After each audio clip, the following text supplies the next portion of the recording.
hacer las tareas? Ni soy. No. ¿Puede un hombre hacer reír a millones y morir sin que nadie lo note? ¿Qué tan hondo tiene que estar el rencor para seguir ardiendo incluso después de la muerte? ¿Y qué ocurrió con Silvestre Mercado, el eterno secundario de la comedia mexicana, para que se negara a perdonar hasta su último aliento? Estimados televidentes, hoy abrimos las páginas olvidadas de una historia que muchos prefirieron no contar. Silvestre Mercado fue durante décadas el rostro amable, torpe y entrañable del cine de ficheras. Un hombre que nunca encabezaba el cartel, pero que siempre estaba ahí, sosteniendo escenas con su humor genuino y su presencia humilde. Mientras otros se llevaban los aplausos, él mantenía la dignidad del oficio con risas honestas. Pero algo cambió. Dejó de aparecer. Su teléfono sonaba sin respuesta. Su nombre, antes habitual en los créditos, se volvió fantasma. Y lo más extraño, al morir, dejó una lista con 5 nombres. 5 personas a las que, según sus propias palabras, jamás perdonaría. ¿Qué secretos escondía esa lista? ¿Por qué esos nombres quedaron grabados en su memoria hasta el final? Y lo más doloroso, ¿qué ocurrió en los pasillos del entretenimiento mexicano para que un comediante se despidiera del mundo con tanto resentimiento? Esta noche, estimados espectadores, desenterramos una verdad amarga. La historia del hombre que hizo reír a todos, pero murió en silencio. Silvestre Mercado no nació entre reflectores. Vino al mundo en una colonia obrera del Distrito Federal, en una familia modesta donde los sueños artísticos parecían lujos imposibles. Desde joven supo que lo suyo no era la belleza de galán ni la voz de tenor. Lo suyo era la calle, el lenguaje popular, la chispa del barrio. Y fue precisamente esa autenticidad la que lo llevó, contra todo pronóstico, a las marquesinas del cine mexicano de los años 70. Su carrera comenzó en los teatros de revista, donde las carpas polvorientas ofrecían espectáculos que mezclaban música, chistes y sensualidad. Allí pulió su estilo, gestos exagerados, humor físico, expresiones faciales que arrancaban carcajadas con solo una mirada. Con el tiempo, productores del llamado cine de ficheras lo descubrieron y lo incorporaron como el personaje entrañable que hacía el remate cómico de cada escena. Nunca fue protagonista. No tenía el cuerpo ni la presencia para ello, según los estándares de la época, pero sí tenía algo más difícil de conseguir: una conexión sincera con el público.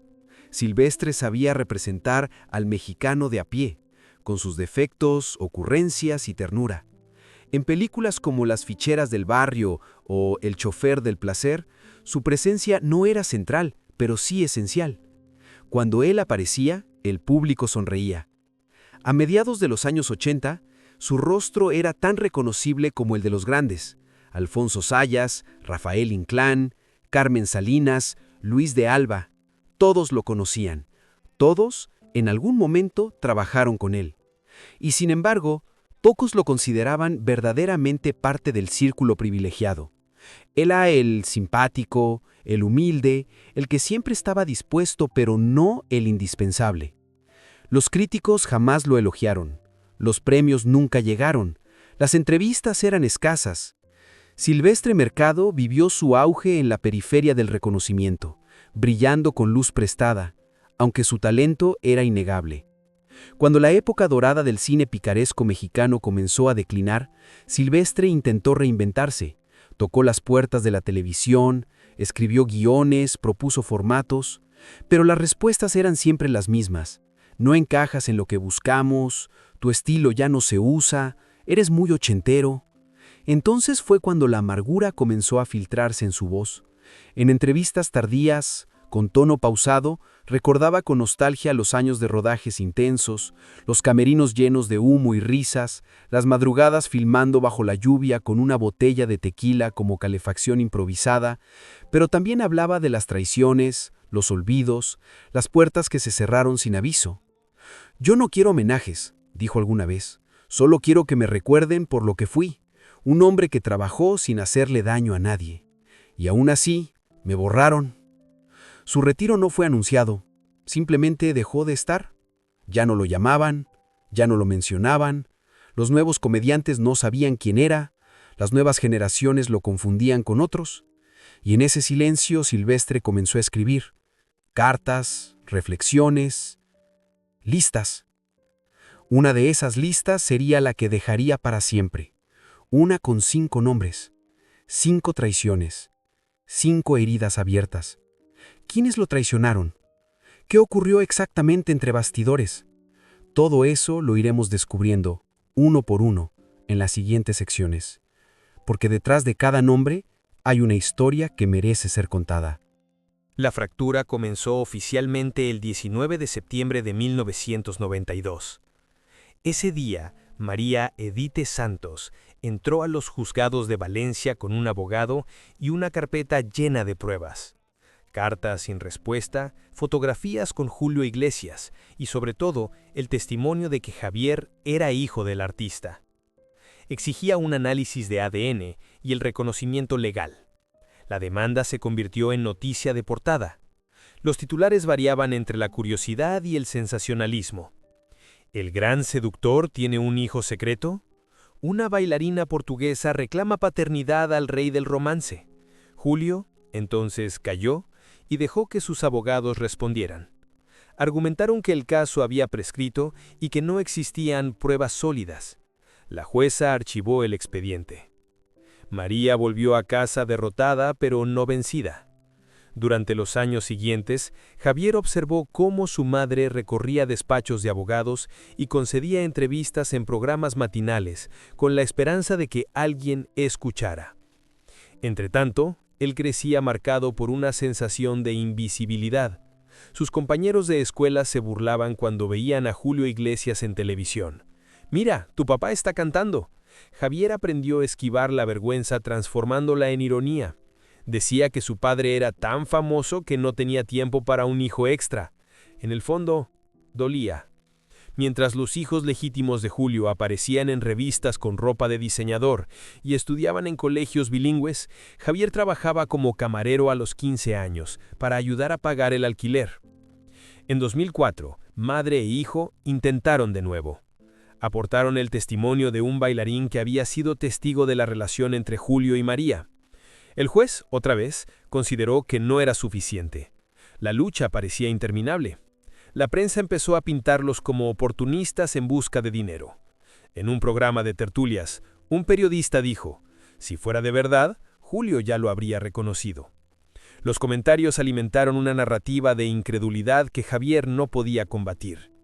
Cada vez que veía a Julio cantando Gwendoline o Hey en galas benéficas, se preguntaba si el artista recordaba a la bailarina portuguesa de Madeira. En 2017, un giro inesperado cambió el juego. El abogado de Javier contrató a un detective privado, que siguió a uno de los hijos reconocidos de Julio Iglesias en Miami. El detective recogió una botella de agua de la basura de un club de surf que el joven había dejado atrás. Ese fragmento de plástico contenía ADN. Lo compararon con el de Javier.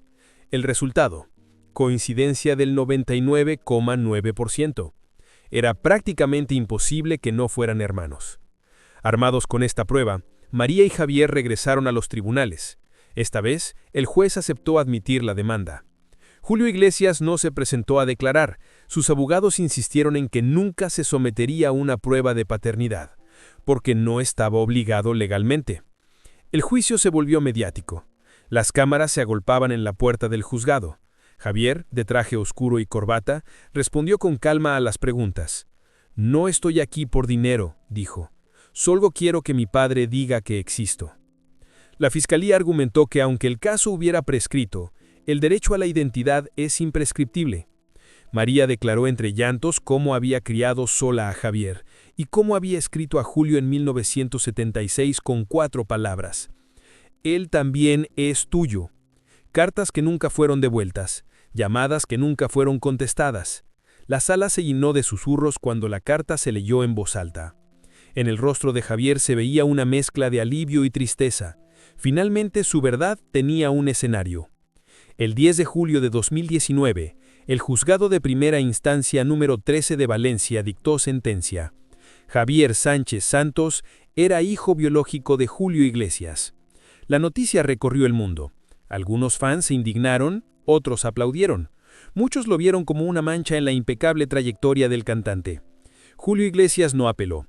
En un comunicado breve, sus abogados anunciaron que respetaban la decisión del juez, pero lamentaban que la privacidad del artista fuera violada.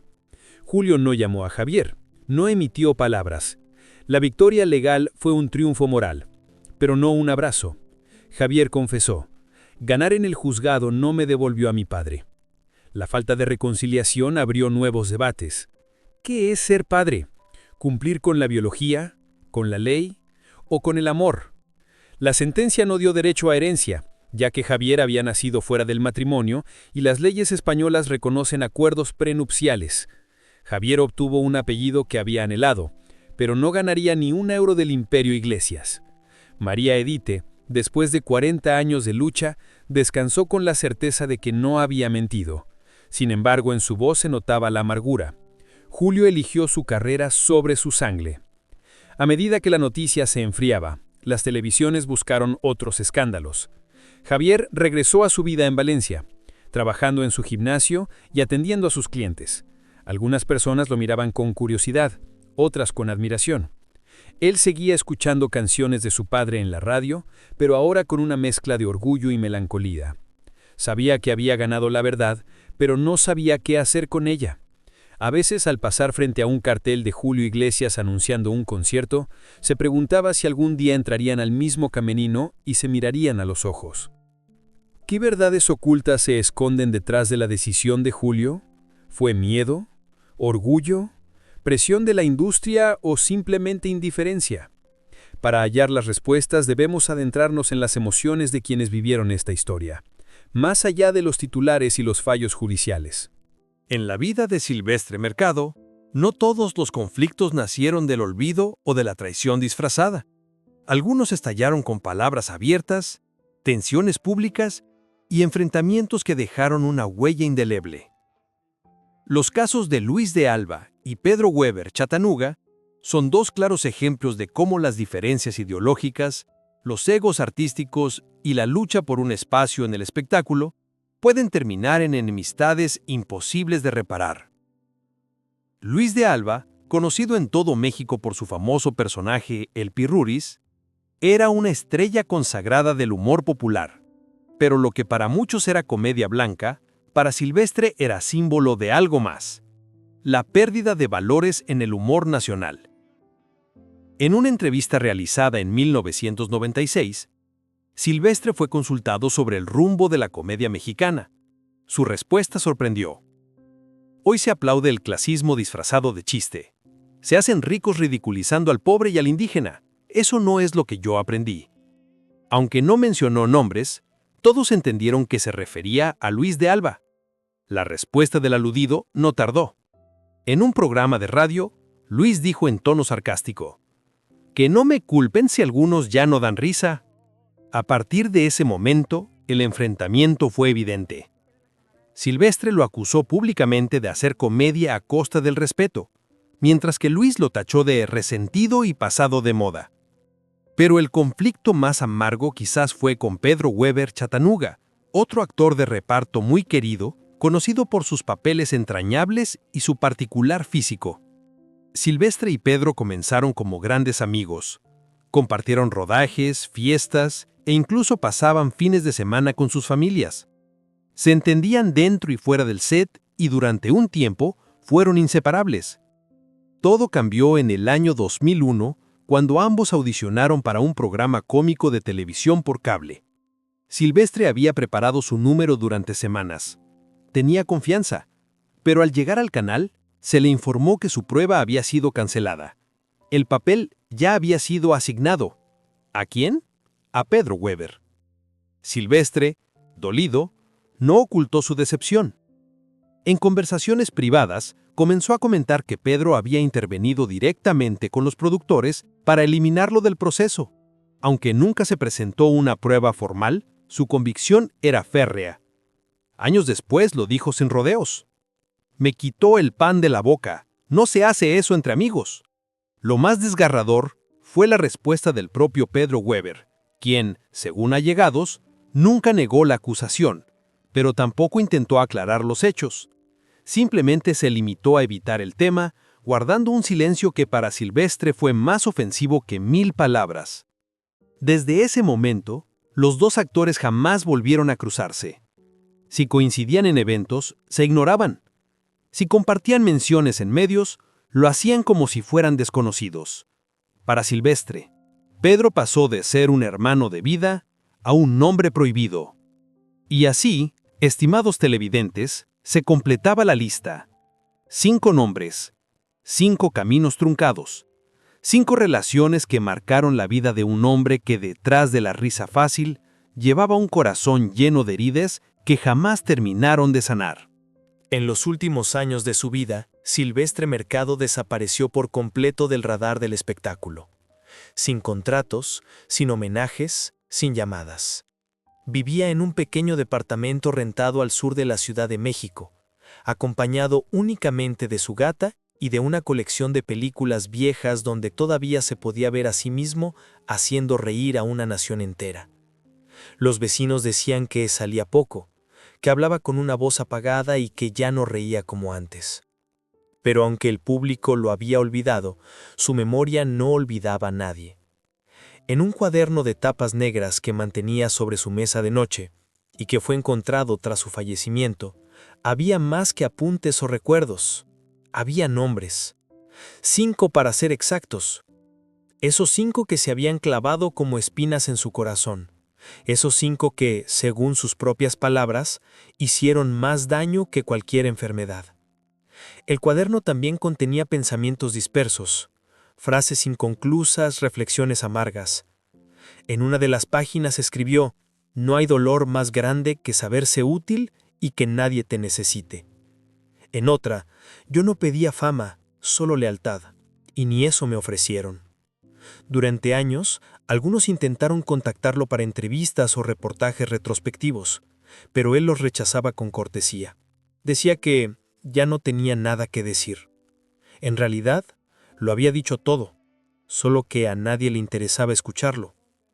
Una productora local llegó a plantearle una serie de cápsulas biográficas sobre el cine de ficheras, pero al saber que varios de sus antiguos colegas serían parte del proyecto, Silvestre se negó de inmediato. «No quiero compartir pantalla con los que me borraron de la suya». El día de su muerte en 2018 pasó desapercibido. Ningún medio nacional reportó la noticia, ningún compañero de generación publicó un mensaje. Su funeral fue atendido por menos de 10 personas. Ni Carmen, ni Alfonso, ni Rafael, ni Luis, ni Pedro se hicieron presentes. Una vecina, que lo conocía desde hacía años, dijo a un reportero local: «Murió tranquilo pero con tristeza, como si se le hubiera olvidado reír». Y en su última voluntad, escrita con letra temblorosa, pidió que no se hicieran homenajes ni ceremonias públicas. Solo una frase, escrita en una hoja aparte, parecía resumir su adiós: «El que no se despide es porque ya se fue hace mucho». ¿Puede un hombre morir de tristeza sin que su corazón se detenga? ¿Puede la risa, esa medicina universal, volverse un eco vacío cuando ya nadie escucha? Silvestre Mercado no fue una estrella brillante, pero fue una llama constante. Una de esas que calientan sin deslumbrar. Y cuando se apagó, nadie pareció notarlo. Tal vez porque, en algún rincón profundo del espectáculo mexicano, las risas de los humildes no hacen tanto ruido como el escándalo de los poderosos. Estimados televidentes, nos queda la duda. ¿El olvido fue casualidad o castigo? ¿El silencio fue decisión propia o consecuencia de tantas puertas cerradas?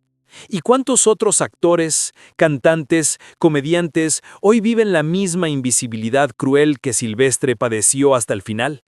Algunas heridas no cicatrizan, simplemente se cubren con el polvo del tiempo. Y aunque el perdón es un acto noble, también requiere voluntad de ambas partes. Silvestre nunca recibió disculpas, nunca pidió venganza, solo pidió ser recordado. Y hoy lo hacemos. Porque cada nombre que tachó en su cuaderno es también una advertencia. La fama es efímera, pero las acciones permanecen. La traición deja eco, y el olvido, muchas veces, mata más lento que el cáncer o la pobreza. Queridos espectadores, detrás de cada carcajada puede esconderse un grito. Silvestre lo sabía. Y quizás por eso, su última función fue en completo silencio. Gracias por escuchar su historia.